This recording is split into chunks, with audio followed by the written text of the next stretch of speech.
Hello friends, मैं जयदीप मिश्रा। जैसा कि मैंने कल आप लोगों को बताया था कि हमारे द्वारा जो है वो MPPSC 2020 प्री के लिए क्रैश कोर्स लॉन्च किया गया, जिसमें हमने सिलेबस के अकॉर्डिंग एक स्ट्रेटेजी तैयार की है। उस सिलेबस में सबसे ज़्यादा वेटेज जो है वो मध्य प्रदेश सामान्य ज्ञान से संबंधित है। अब जब बात मध्य प्रदेश के सामान्य ज्ञान की होती है तो हमें मध्य प्रदेश के सामान्य ज्ञान को समझने के लिए सर्वप्रथम मध्य प्रदेश के मैप पर कमांड होनी चाहिए या मध्य प्रदेश के मैप को समझने की आवश्यकता है। मध्य प्रदेश का मैप देखने को तो हमको बहुत बड़ा लगता है, वास्ट लगता है और थोड़ा टफ भी लगता है। क्यों? क्योंकि क्षेत्रफल की दृष्टि में मध्य प्रदेश भारत का दूसरा सबसे बड़ा राज्य होता है।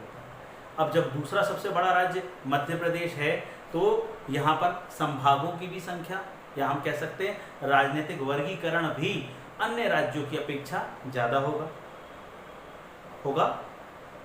तो यहाँ पर जनसंख्या भी जो है वो अन्य राज्यों की अपेक्षा ज़्यादा है। 7 करोड़ 26 लाख से अधिक की जनसंख्या है, तो बनी बात है राजनीतिक रूप से इसे बांटा भी कई भागों में गया होगा। तो वह कौन से सब प्रारूप हैं उन सबको समझते हैं हम, और हम मध्य प्रदेश के मैप पर आप कमांड लगते हैं। ठीक है, मध्य प्रदेश का मैप बड़ा ही आसान होता है यदि उसे बड़े सामान्य तरीके से समझने की कोशिश की जाए। चलिए देखते हैं मध्य प्रदेश के मैप।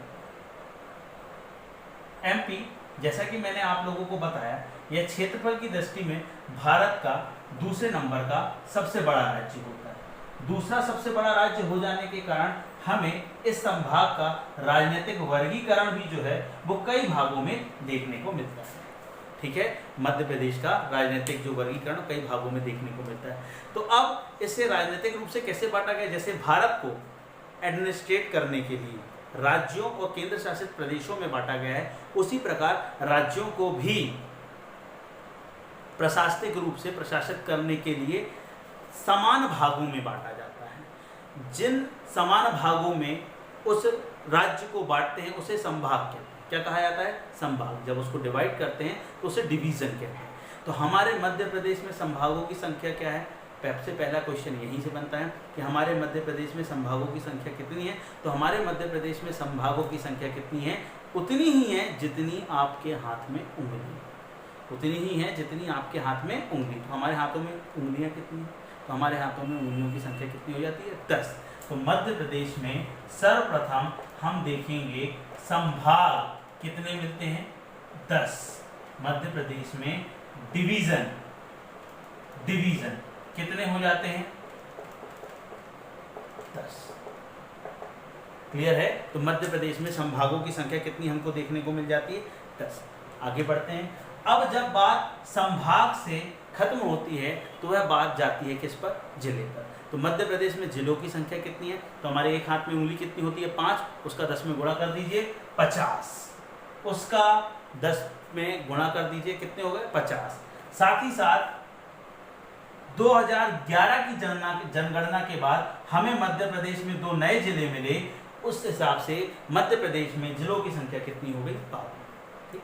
प्रदेश में संभाग कितने हैं? 10, जितनी आपके हाथों में उंगली, और प्रत्येक हाथ में उंगलियों की संख्या कितनी है? 5। अतः हम 10 का 5 में गुणा कर देते हैं तो कितने जिले हो गए? 50। 2011 की जनगणना के अनुसार मध्य प्रदेश में जिलों की संख्या कितनी थी? 50। परंतु उसके बाद हमको 2 और नए जिले बनकर प्राप्त हुए। उसके बाद से मध्य प्रदेश में अब जिलों की संख्या कितनी हो गई है? 52। क्लियर यहाँ तक? इसके बाद अब हम देखें, यदि संभागों को प्रारूप समझें, संभाग का स्तर समझें, तो बड़ी याद रखिएगा, जब कभी भी हम सामान्य अध्ययन पढ़ने की कोशिश करते हैं या जनरल नॉलेज को हम एग्जाम के लिए तैयार करते हैं तो हमेशा हमको 2 चीज़ों को अपनाना चाहिए मेरे अनुसार। सबसे पहले हमको चीज़ों को जो है वो विजनरी फॉर्म में पढ़ना चाहिए, देखकर याद करना चाहिए, जो मैं अभी आपको करवाऊंगा। उसके बाद यदि चीज़ें देखकर याद नहीं हो रही हैं तो आप उसको रिलेट कर दीजिए। यदि चीज़ें आपको देखकर याद नहीं हो रही तो आप उसको रिलेट कर दीजिए। वो कैसे? इधर देखिए, रिलेशन। मध्य प्रदेश के संभागों को याद करने के लिए हमें क्या करना है? मध्य प्रदेश को संभागों को रिलेट करना है। ठीक, कैसे रिलेट करते हैं वो हम दिखाते हैं आपको। सबसे पहले मध्य प्रदेश का वह संभाग जो मध्य प्रदेश में दूसरे नंबर की सबसे बड़ी नदी के रूप में जाना जाता है, जो मध्य प्रदेश में दूसरे नंबर की सबसे बड़ी नदी के रूप में जाना जाता है। साथ ही साथ इस संभाग में हमें दस्युओं और बागियों की भी परेशानियों को सामना करना पड़ता है। बागियों की परेशानी का भी इस संभाग से संबंध है। क्लियर? वो कौन सा संभाग हो गया? वह संभाग हो गया चंबल। वह संभाग कौन सा हो गया? चंबल। मध्य प्रदेश की दूसरी सबसे बड़ी नदी कौन सी हो गई? चंबल। क्लियर हुआ? तो उसका नाम भी किस नाम से हो गया? उस संभाग का नाम भी किससे हो गया? चंबल के नाम से। क्लियर हुआ? ये कहलाता है रिलेशन। हमने और 3 पॉइंट्स भी ऐड कर लिए, साथ ही साथ संभाग को भी देख लिया। नेक्स्ट, मध्य प्रदेश का वह संभाग जो मध्य प्रदेश में पुरानी 3 महत्वपूर्ण रियासतों में से एक होता है। जब मध्य प्रदेश का गठन हुआ, जब मध्य प्रदेश को पहचान मिल रही थी, तो इन रियासतों ने मध्य प्रदेश को पहचान दिलाने में एक महत्वपूर्ण भूमिका निभाई।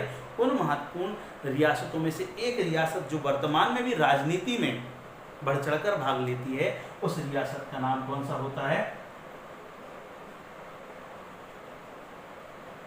ग्वालियर। कौन सा संभाग हो गया ये हमारा? ग्वालियर। तो किस रियासत पर आधारित हो गया ये? ग्वालियर रियासत पर। तो ये हमारा हो गया मध्य प्रदेश का दूसरा संभाग, जिसे हमने किस नाम से जाना? ग्वालियर संभाग के नाम से। किस रूप में जाना? रियासत के नाम से। तो ये हमको याद हो गया, सिंधिया रियासत है ना यहाँ की। ग्वालियर संभाग से कौन सी रियासत है? सिंधिया रियासत है। चलिए आगे बढ़ जाते हैं। नेक्स्ट ध्यान दीजिएगा, रिलेशन कैसे? देखिए, मध्य प्रदेश की पहली यूनिवर्सिटी कौन सी कहलाती है? मध्य प्रदेश की पहली यूनिवर्सिटी कौन सी कहलाती है? तो ये सबको ही पता होना चाहिए। भाई, हम यूनिवर्सिटी जाते क्यों हैं? हम यूनिवर्सिटी जाते हैं ज्ञान के सागर में गोता लगाने। तो मध्य प्रदेश में एक संभाग जो किससे संबंधित है? सागर से। क्लियर है? तो प्रदेश का एक संभाग जो किससे संबंधित है? ज्ञान से संबंधित है, वो उसका नाम क्या हो गया? सागर। इसलिए मध्य प्रदेश की पहली यूनिवर्सिटी भी कहां पर खोली गई? सागर। अब यहां देखिएगा रिलेशन, ये कौन सा हो गया? सागर संभाग। ठीक। नेक्स्ट, मध्य प्रदेश का वह संभाग जो पूरे विश्व में मध्य प्रदेश को एक अलग पहचान दिलाता है। I am talking about the world. जो पूरे विश्व में मध्य प्रदेश को एक अलग ही प्रारूप दिखाता है, एक अलग पहचान दिलाता है। वह कौन सा संभाग होता है? वह संभाग होता है कौन सा? जो व्हाइट टाइगर के लिए जाना जाता है। पहचान का प्रारूप तो पता हो हमको। व्हाइट टाइगर के लिए जाना जाने वाला संभाग कौन सा है? आ गया ना आपके दिमाग में आंसर? रीवा। व्हाइट टाइगर के लिए जाना जाने वाला संभाग मध्य प्रदेश में कौन सा है? रीवा। कौन सा संभाग है? रीवा। इसे रेवा भी बोलते हैं। मध्य प्रदेश का व्हाइट टाइगर वाला संभाग, जहां से व्हाइट टाइगर मिलते हैं, जहां पर विश्व की सबसे पहली व्हाइट टाइगर सफारी है, मुकुंदपुर। कहां पर है? रीवा। तो कौन सा संभाग हो गया? रीवा। नेक्स्ट, रिलेशन बहुत जरूरी है। ठीक। अगला, मध्य प्रदेश का वह संभाग जिसे मैं मध्य प्रदेश के यूएसए के नाम से जानता हूँ, इसे मैं कहता हूँ मध्य प्रदेश का यूएसए। क्या कहता हूँ मैं इसे? मध्य प्रदेश का यूएसए। मध्य प्रदेश का यूएसए, इसे कहते हैं मध्य प्रदेश का यूएसए। कौन सा है ये संभाग? जो पूर्व में सहस्त्र हजारों तालाबों के लिए भी जाना जाता था। तो कौन सा ये संभाग? शहडोल संभाग। इसे कहता हूं मैं क्या? मध्य प्रदेश का यूएसए। क्या कहा जाता है इसे? मध्य प्रदेश का यूएसए। ठीक। क्यों? बताएंगे आगे, रिलेशन में ही आएगा। फिर उसके बाद प्रदेश का वह संभाग जहां से मैं संबंधित हूँ, जो मध्य प्रदेश में सर्वाधिक साक्षर संभाग है। कौन सा संभाग कहलाता है? मध्य प्रदेश का सर्वाधिक साक्षर संभाग। क्षेत्रफल की दृष्टि में मध्य प्रदेश का सबसे बड़ा संभाग जबलपुर। क्षेत्रफल की दृष्टि में मध्य प्रदेश का सबसे बड़ा संभाग जबलपुर। नेक्स्ट, प्रदेश का वह संभाग जो प्रदेश में लाइफलाइन के लिए जाना जाता है। किसके लिए जाना जाता है? लाइफलाइन। लाइफलाइन मतलब जिनके कारण हम जीवित हैं। तो हमारे मध्य प्रदेश के लगभग 14 जिले जो इसी लाइफलाइन के किनारे हैं। व्यक्ति भोजन के बिना कई दिनों तक रह सकता है, परंतु जल के बिना नहीं रह सकता। तो हम जल जिनका लेते हैं, तो मध्य प्रदेश में जो सबसे बड़ी नदी के रूप में जानी जाती है, ऊपर बह रही सेकंड नंबर की सबसे बड़ी नदी, नीचे बह रही फर्स्ट नंबर की सबसे बड़ी नदी, वह कौन सी है? माँ नर्मदा। तो प्रदेश की लाइफलाइन कौन कहलाती है? नर्मदा। उन्हीं के नाम से जाना जाता है यह संभाग। कौन सा? नर्मदापुरम। नर्मदापुरम। आगे बढ़ते हैं। प्रदेश का वह संभाग जो प्रदेश में राजधानी के लिए जाना जाता है। प्रदेश का वह संभाग जो प्रदेश में राजधानी के लिए जाना जाता है, कौन सा है? याद रखिएगा, मध्य प्रदेश की राजधानी कौन सी है? भोपाल। तो प्रदेश का राजधानी वाला संभाग कौन सा हो गया? भोपाल। नेक्स्ट, ठीक, तो मध्य प्रदेश की राजधानी वाला संभाग कौन सा हो गया हमारा? भोपाल। ये मध्य प्रदेश की राजधानी वाला संभाग क्या हो गया? भोपाल। अगला बढ़ते हैं हम, मध्य प्रदेश की मिनी मुंबई मध्य प्रदेश की मुंबई या भारत की मिनी मुंबई के रूप में जाने वाला संभाग, जिसे लगातार 4 वर्षों तक भारत के सबसे स्वच्छ शहर की जो है वो पहचान के रूप में जाना गया। कौन सा हो गया? भारत की स्वच्छ शहर की पहचान के रूप में जाना जाने वाला संभाग कौन सा हो गया? इंदौर। जिस प्रकार से जबलपुर के लोगों को जबलपुरिया बोला जाता है, उसी प्रकार से इंदौर के लोगों को हम क्या बोल सकते हैं? इंदौरिया। इंदौर के लोगों को क्या बोल सकते हैं? इंदौरिया। अब ये क्यों बोला, ये मैं आगे बताता हूँ, ठीक है। इंदौर जो है वो स्वच्छता में सबसे अग्रणी, इंदौर जो है वो स्वच्छता में सबसे अग्रणी भारत में, ठीक है, याद रखिएगा। नेक्स्ट, मध्य प्रदेश का वह संभाग जो मध्य प्रदेश में महाकाल की नगरी के लिए जाना जाता है। मध्य प्रदेश का वह संभाग जो मध्य प्रदेश में महाकाल की नगरी के लिए जाना जाता है, कौन सा संभाग हो गया? उज्जैन। मध्य प्रदेश में महाकाल की नगरी के लिए जाना जाने वाला संभाग कौन सा हो गया? उज्जैन। ठीक, तो आप देखेंगे कि हमने जो है वो 10 संभाग कंप्लीट कर लिए। चंबल, ग्वालियर, सागर, रीवा, शहडोल, जबलपुर, नर्मदापुरम, भोपाल, इंदौरिया, उज्जैन। ठीक, ये हमारे हो गए 10 संभाग। तो 10 संभाग को मैंने आप लोगों को क्लियर कंप्लीट करा दिए। 10 संभाग जो है मैंने आप लोगों को कंप्लीट करा दिए, ठीक है। बात आती है किसकी? जिलों की। मध्य प्रदेश में जिले कितने हैं?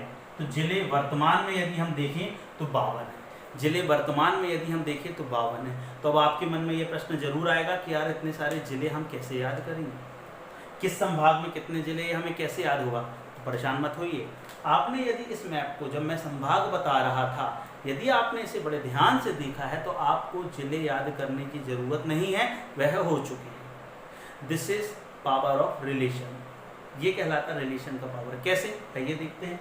सबसे पहले कौन सा संभाग? चंबल। तो आप ध्यान दीजिए, यहाँ मैंने चंबल लिखा है, कितने अक्षर का प्रयोग किया है? मैंने अक्षरों का प्रयोग किया है कितने? 3। मैंने अक्षरों का प्रयोग किया है कितने? 3।